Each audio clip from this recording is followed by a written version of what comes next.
नाशिक महापालिका महापौर पदाच्या निवडणुकीच्या पार्श्वभूमीवर भाजप आणि मित्रपक्षात तणाव निर्माण होण्याची शक्यता आहे। स्वबळावर निवडणूक लढलेल्या भाजप शहराध्यक्ष सुनील केदार यांनी शिवसेना आणि राष्ट्रवादी काँग्रेसला सत्तेत सहभागी होण्याचा प्रस्ताव दिला होता। मात्र मंत्री गिरीश महाजन यांनी हा प्रस्ताव धुडकावून लावत भाजपला कुबड्यांची गरज नसल्याचं सांगितलं। भाजप शहराध्यक्षांसह मित्रपक्षांना यामुळे धक्का बसलाय। काही कारणांमुळे आम्ही एकत्र निवडणूक नाशिक महानगरपालिकेची लढू शकलो नाही, परंतु निवडणूक झाल्यानंतर आम्ही त्यांना असा प्रस्ताव दिलेला आहे की आपण सत्ताधारी म्हणून आमच्या बाजूने बसावं आणि सत्तेत सहभागी व्हावं असा आम्ही त्यांना प्रस्ताव दिलेला आहे। आम्ही या ठिकाणी अतिशय मोठ्या बहुमतामध्ये या ठिकाणी आहोत।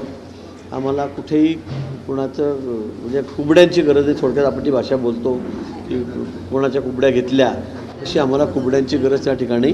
आमचे 72 नगरसेवक आहेत, अजून 4-5-6 आमच्याकडे येणारे आहेत, म्हणजे आमचे जवळपास 70-78-80 त्या ठिकाणी होत आहेत आणि त्यामुळे तशी आवश्यकता नाही।